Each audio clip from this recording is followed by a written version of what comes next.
Have you ever stopped to think about why some people just can't stand being around you? Okay, that might sound a bit harsh, but let's be honest. We all have those habits that secretly make others roll their eyes the moment we show up. I know I do. Today I'm going to share some of those annoying behaviors that make people look at you with disdain. Yes, you. And guess what? I've been guilty of most of them. So if you're brave enough to keep reading, let's dive into this topic. It's going to be controversial, brutally honest, and at the same time, fun. Ready to find out if you're unknowingly one of the worst company? Let's go. Habit 1. Gossiping. Let's talk about gossip. Everyone does it, right? No point in denying it. I see you shaking your head. Whether it's a little drama at work or a comment about someone's latest troubled romance, it seems harmless. And let's be real, who doesn't love staying in the loop? It's almost like we were made for it. But here's a bitter truth. When you're the one spreading other people's stories, do you know what others think? If she talks about so-and-so behind their back, what do they say about me when I'm not around? Yep, gossip creates an atmosphere of distrust. I learned this the hard way. I'll be honest with you, I thought gossiping was a way to connect with others. Like by sharing the latest scoop, people would see me as fun and cool. But you know what really happened? I noticed that people avoided having deeper conversations with me. They only talked about light topics because they didn't trust me. In the end, I became the person who knew everything about everyone else's lives, but didn't have any real friends. Sad, right? And there's more. When you're always talking about others, you end up avoiding dealing with your own issues. It's like a way to distract yourself from your own problems.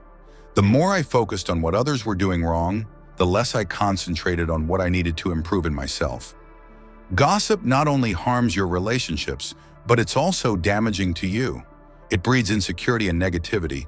Instead of supporting people, you subtly bring them down, and in the process, you sink too.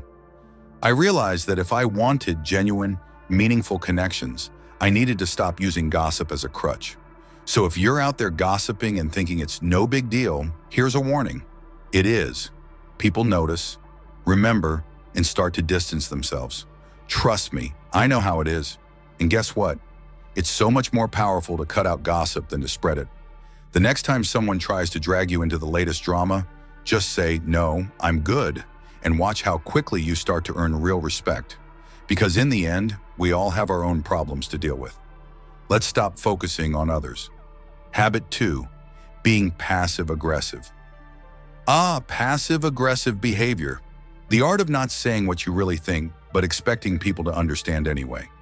You know what I'm talking about? That classic, "I'm fine" with a hard look that means anything but "I'm fine." Or when someone asks you for a favor and you reply with a "sure, whatever," but inside you're furious. We've all been there. It's like a complicated version of an emotional game. I used to think being passive-aggressive was a clever way to avoid fights. Like, why argue when I can drop hints and make the other person feel bad for not reading my mind, right? Wrong. I learned the hard way that people don't read minds, and if they did, they'd probably ignore those signs on purpose. The truth is, I was an expert at sending passive-aggressive messages. If someone canceled plans, instead of saying that was disappointing, I'd throw out a "wow, it must be nice to be so busy." Or if a friend did something that annoyed me, I'd just give them the cold shoulder, hoping they'd figure out why. And you know what happened? Nobody understood anything. I just looked childish and dramatic. The problem with being passive-aggressive is that it's like a game of emotional dodgeball. You think you're avoiding conflict, but you're actually throwing your frustration at people without giving them a chance to resolve things. It drains you and everyone around you. The worst part is that it makes people see you as difficult, manipulative, or just plain immature. Nobody wants to deal with someone who can't say what they really feel. Being passive-aggressive is just a fear of showing vulnerability, plain and simple. We think we're protecting ourselves from arguments, but really we're destroying our relationships. Instead of saying "that hurt me" or "I'm upset because," we play these games, hoping others will guess. And here's a tough pill to swallow. It's not their job to guess your feelings. It's your responsibility to communicate them. I remember the day I realized this. I was in a huge fight with a friend, and I kept throwing out hints, waiting for him to finally get it. until he looked at me and said, "If you can't tell me what's wrong, I can't help you." That was a wake-up call. I wasn't being strong or clever by hiding my feelings. I was just being cowardly. Since then, I've started saying what I think. It may feel strange, but believe me, it's liberating. When you stop playing these emotional games and start having honest conversations, things improve. People respect honesty, even when it's hard to hear. And more importantly, you start respecting yourself for not hiding behind passive-aggressive walls. So the next time you feel tempted to respond with a hint, remember, it's much more effective to say what's really bothering you. Before you send that message full of hints like, "I think it's fine," or ignore someone, ask yourself, do you want to keep avoiding the problem, or do you prefer to face it head-on? Trust me, life gets a lot easier when you stop expecting people to guess your emotions and just say what you're feeling. And who knows, maybe they'll surprise you and actually solve the problem. Amazing, right? Habit 3, not taking responsibility. Now let's talk about an old classic, not taking responsibility. You know that type of person who never thinks it's their fault? Missed a deadline?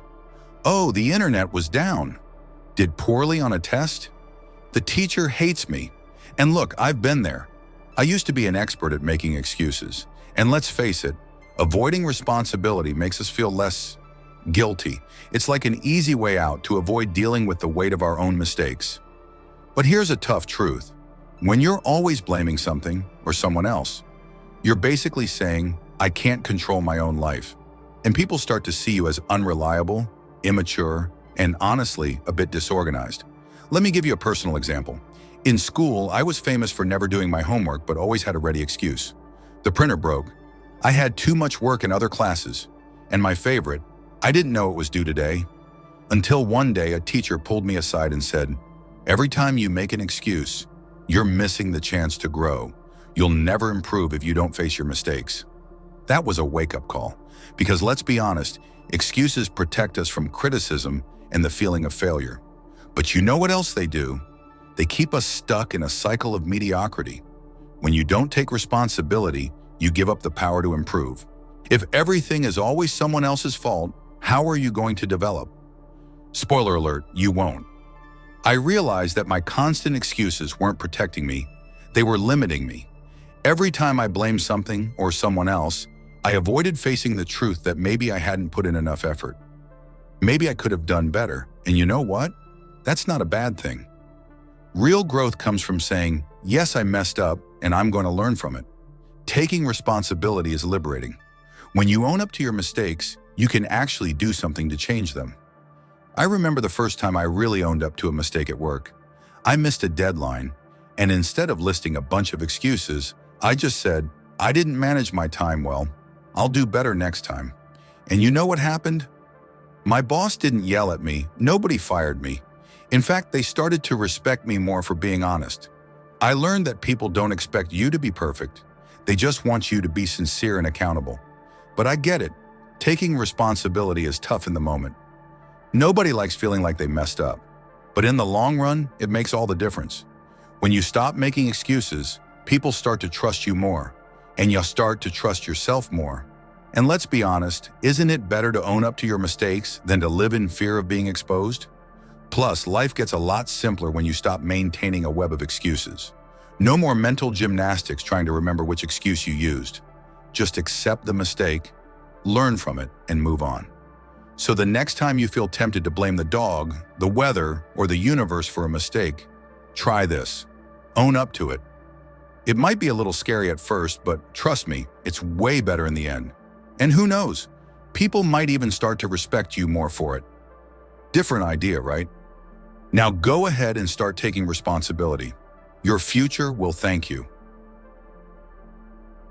Habit 4. Lack of basic hygiene. Okay, folks, it's time to talk about the elephant in the room, or maybe the smell in the room. Yes, we're talking about basic hygiene. And yes, I know it's one of those topics we shouldn't even have to discuss, but clearly we do. You'd think that after so much time in society, everyone would have learned the basics about soap and water, but apparently some still haven't. Let's be real, nobody wants to be the person that others avoid because of, well, a certain odor. But it happens. And look, I'm not here to judge, okay, maybe a little, but mainly I'm here to help you avoid being that person. I'll confess something personal.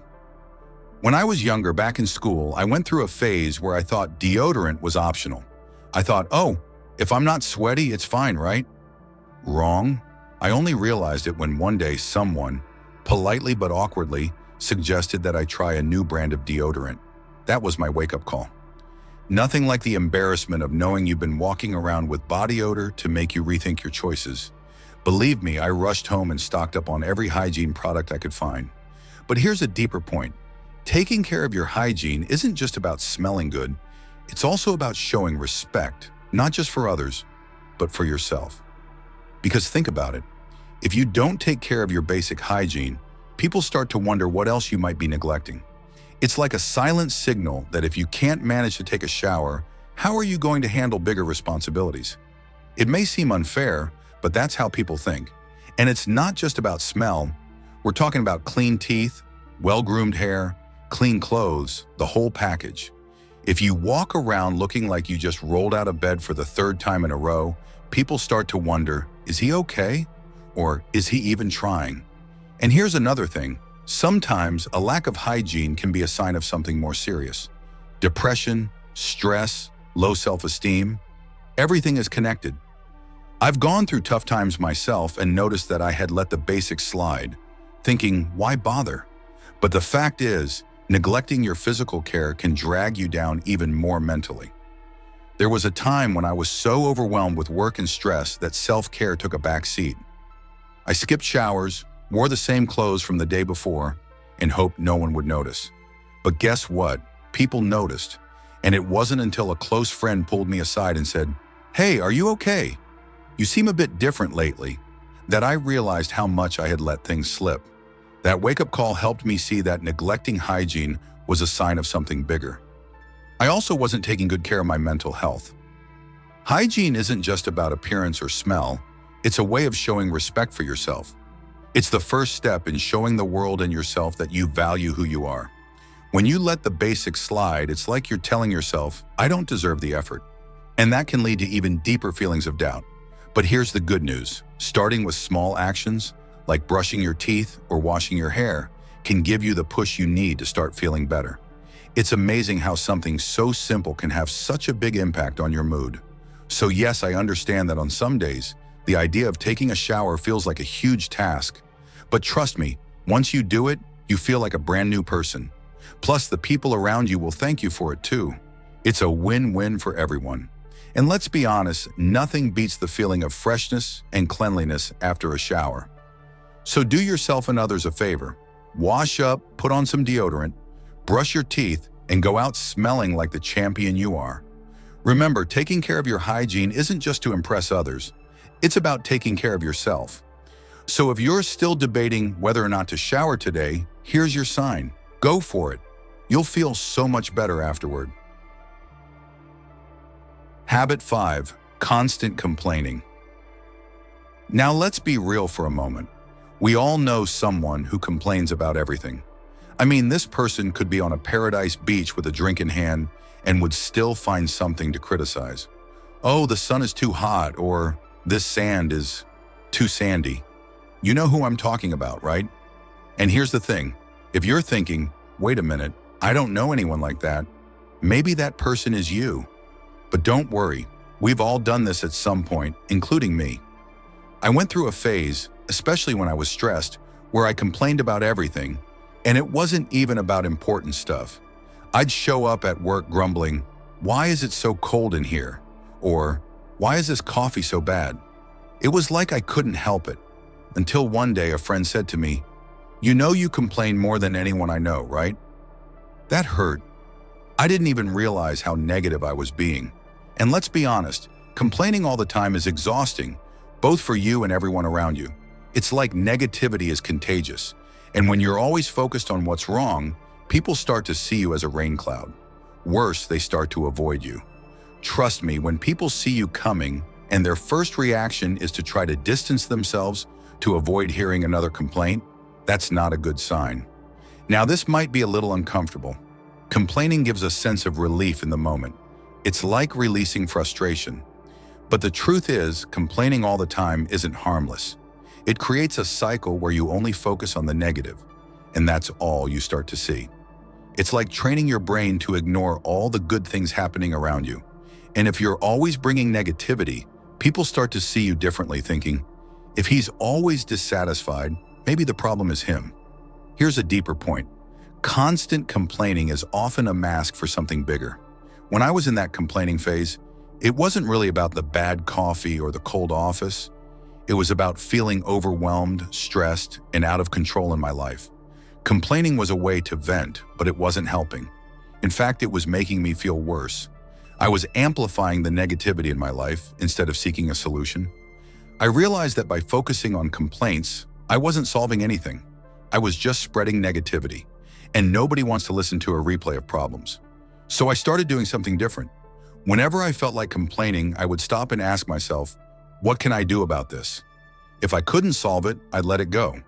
And if I could, I stopped complaining and actually took action. It was tough at first, but over time I noticed a big change in how people reacted to me and how I felt about myself. Here's the thing. Life is always going to throw challenges our way, and things aren't always going to go as we want. That's reality. But focusing only on what's wrong keeps you from seeing what's right. It blocks gratitude, and gratitude is the antidote to complaining. The more you practice finding the good in things, the less you feel the need to complain. And guess what? You start attracting more good things. People want to be around you because you uplift them instead of bringing them down. So if you catch yourself complaining about everything, from the weather to the Wi-Fi, maybe it's time to take a step back and ask yourself, am I really trying to solve this, or am I just stuck in the habit of complaining?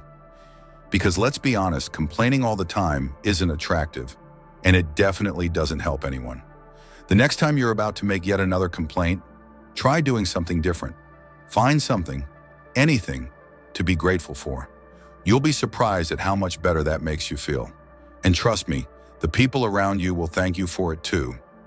Remember, complaining might seem like the easy way out, but looking for the silver lining? That's true power. Let's talk about a habit that's more common than you might think. Always being late. You know the scene. There's always that one person running against the clock with the classic "I'm only 5 minutes away" that somehow turns into 20. Or that "I'm on my way" said while still lounging on the couch in pajamas. Yes, we're talking about those who always seem to operate on their own time zone. Before you start coming up with excuses, let's be honest. I used to be that person. I was the champion of fashionably late, except there was nothing fashionable about it. It was just late. I thought it was my little rebellion against the clock. You know what? It wasn't cool at all. It was just inconsiderate. I had the terrible habit of being late to everything. Meetings, dates, family dinners. It didn't matter. I thought I was somehow immune to the rules of punctuality until one day my best friend called me out. She said, "You know, being late isn't just about showing up late. It shows you don't value my time." That caught me off guard.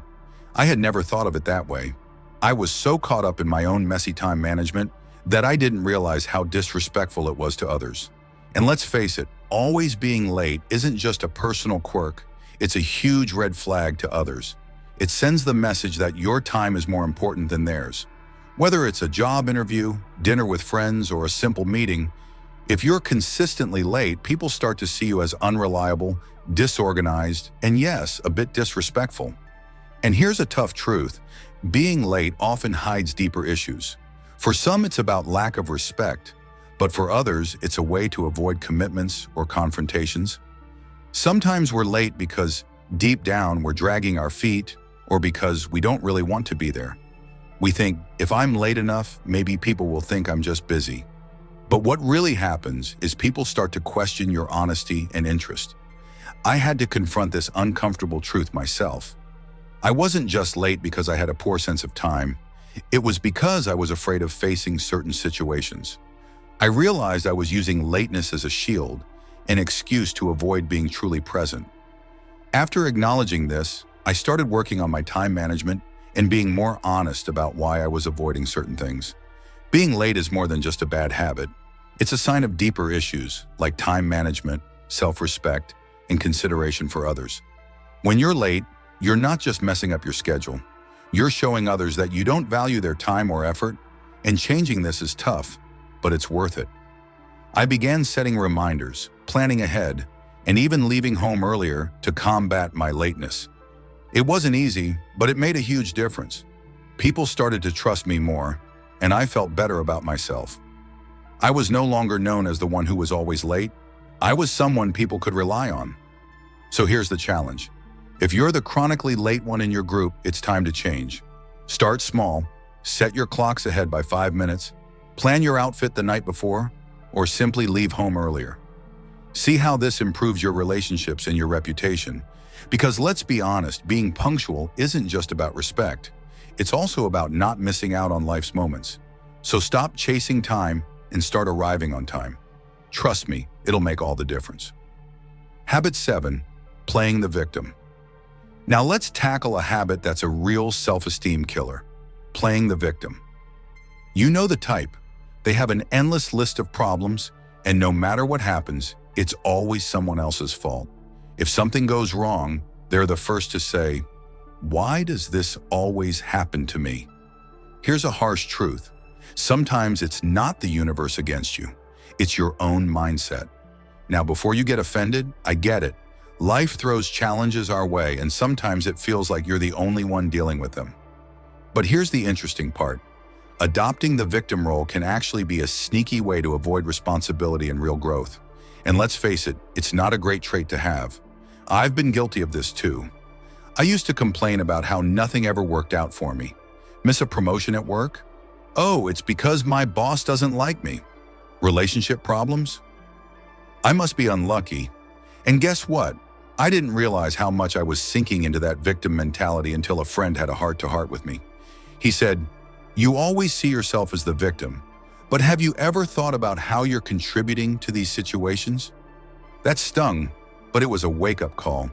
And here's the crucial point. Playing the victim can become a habit. It's like wearing an eternal pessimism cloak. You start to believe that everything is happening to you, not for you. This is exhausting for everyone around you and can seriously limit your personal growth.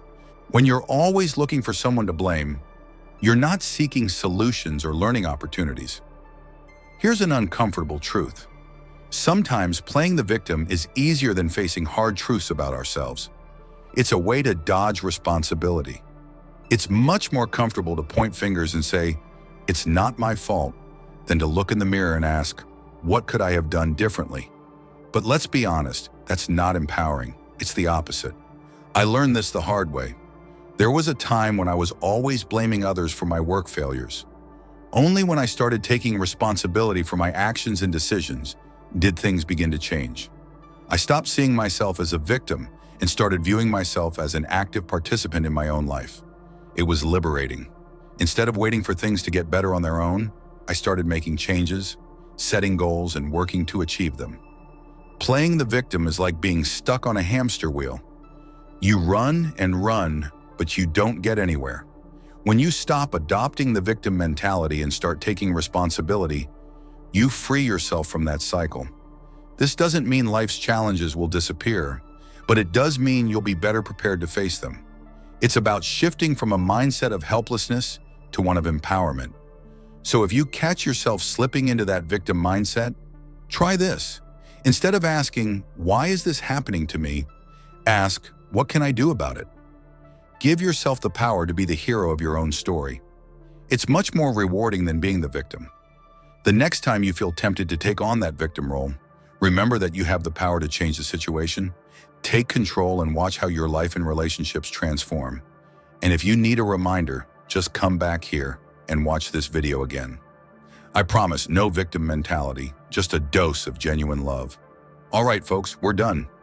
We've gone through some of the worst habits that can lead people to have a negative view of you, like gossiping, being passive-aggressive, never taking responsibility, neglecting personal hygiene, or complaining about everything. And if you found yourself identifying with any of these, don't worry. The good news is that these are habits we can all change. Life is too short to be stuck in patterns that don't help us or the people around us. I'm not saying you need to be perfect, far from it, but a little self-awareness can make a big difference. And even small changes can have a huge impact on your relationships, your confidence, and how you present yourself to the world. Let's be real.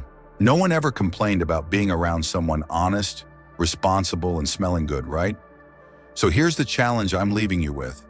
Think of one habit you could change this week.